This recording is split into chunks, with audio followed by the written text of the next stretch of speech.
Augustine, circa 420. We now enter the early 5th century.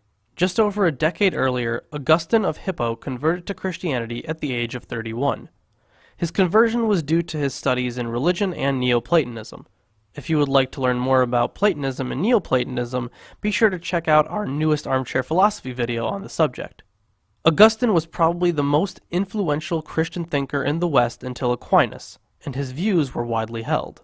Augustine was the next stepping stone in the Trinity doctrine.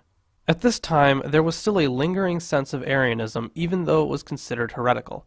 In response to this fact, he wrote a book entitled On the Trinity, a book which has been researched and referenced countless times by later theologians. He had no idea about the Trinitarian conflict that had been going on for centuries, but he was prepared to defend this doctrine.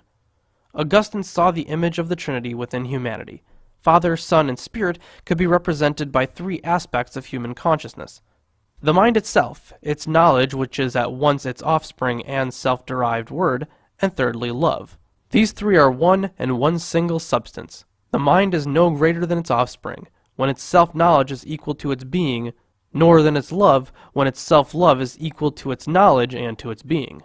To Augustine, the Father was memory, the Son was understanding, and the Spirit was will.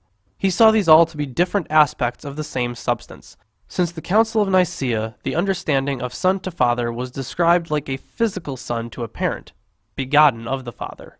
This raised the same problem that previous theologians had.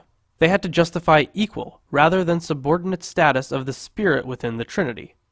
Augustine decided that it would be wise to preserve the Spirit's equality by asserting that the Son participated in the formation of the Spirit. Although he had stated the Spirit proceeds from the Father, his opponents argued that it should say the Spirit proceeded from the Father and the Son. This may seem like splitting hairs, but this would eventually divide the imperial church. The West eventually agreed that this alteration should be made to the creed, but the East would soon see it as an offense.